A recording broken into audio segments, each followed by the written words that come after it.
inauguration in Benin, and to join us to discuss this further is foreign policy expert Bolu Michael-Biyi. Bolu, thank you so much for joining us. So now let's look at what Romuald Wadagni emerges as Benin's president. What does that look like? As the fourth democratic president. Let's look at the signals for the political continuity of democratic consolidation in the country. Can you run me through that? All right, thank you very much for having me. Benin has the fourth president now. I think started from Michael-Biyi, then to Michael-Biyi, then Patrice Talon, and now we're having Romuald Wadagni, and it's a landslide victory, which is quite rare. And it seems to be a money transfer of power in a region that's currently been shaken by coup.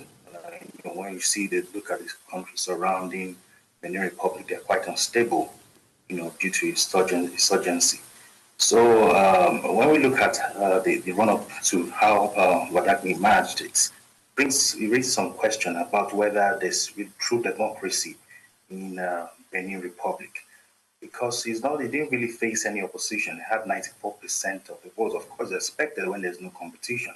The main opposition party boycotted the election because of they failed to meet the strict new candidacy rule that was put in place by the Talon administration. So I feel his win was carefully orchestrated by Patrice Talon, and the system is now structured in a way that it will only favor the incumbent. The opposition is very weak or practically non-existent. They've been sidelined from the start. So these are things that brings into question. I agree that Patrice Talon did well in terms of infrastructure, but I feel the cherry on the cake would have been the proper, institution of a new democratic order whereby the voice of the people truly counts. Because when there's no opposition, where are the checks and balances? We'll just kind of put in place a democratic reform that will allow for proper competition. If you do well, there's no need to fear about any opposition. The people that will put you back, they will campaign for you. So I didn't see a need why it had to ensure as much as possible that the current democratic system favors the incumbent only. I mean, it's interesting you say that, but now when we speak about the significance of Wadagni being sworn in, he does come from a finance background. He was the former Minister of Finance. How significant does this economic background, play in shaping Benin's fiscal and development policies? All right. You see, the background does not necessarily translate or mean that it's going to translate to economic development. We've had people who are politicians who are engineers, agriculturists, and all that, performing those who study political science or policy and strategic studies. And the people who have military backgrounds, some even perform better in terms of leadership. So his background can just give him theoretical knowledge. It guarantees his theoretical knowledge of how economics work, but it doesn't mean that it will automatically translate to it in practice. It's expected to continue the economic reform of Patrice Talon.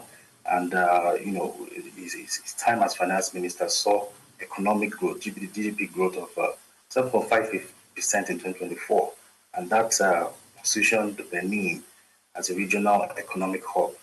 So based on his reputation and how he performed as a minister, he's known to have to favor strict budget management, and he knows how to attract foreign investment. Mm-hmm. But they say power corrupts and absolute power corrupts absolutely. It doesn't really mean that despite the fact that he's been president and the system looks like it's going to be controlled, he may want to deviate from that. For example, what we are seeing in Senegal right now, they had an agreement, they had a political structure. Now we have Sonko being fired by Faye. He may get there now and feel like, okay, the system is controlling him. He won't be able to take decisions. He may want to break away, and that can lead to crisis, economic crisis or political crisis in Benin Republic. Hopefully, it doesn't get to that, but only time will tell. You mentioned the endorsement, of course, from Patrice Talon, but when we look at the transition between the two, where do you feel that Wadagni might chart a different course? Well, it's been seen from the onset as a continuation of Patrice Talon's reform, and it's been seen as it was seen as the heir apparent from day one. So it's not going to come in to be a disruptor. So to me, it's like same vision, same ideas, but a different face. It was handpicked, and therefore it was some level of allegiance to Patrice Talon, and it's been backed by the ruling coalition, just to ensure that there's policy consistency. So he's expected to push forward with the same infrastructure and business-friendly mindset of policies that we saw throughout Patrice Talon's two terms. But the main difference we may see in the course of the administration is his tone and his social spending. Wadagni has hinted that he's going to have a much more empathetic approach towards poverty and inequality, which suggests that he's going to be more of a socialist than a capitalist. But we'll see. So his political stance, suggests that he may deviate a bit from Patrice because when we look at it, there are two different people. Wadagni is not the same as Talon. He has his own ideas. Talon has his own ideas as well. And I just hope that in the areas that they have different approaches, it won't turn or make things bad to the point that there will be political and economic instability in Benin.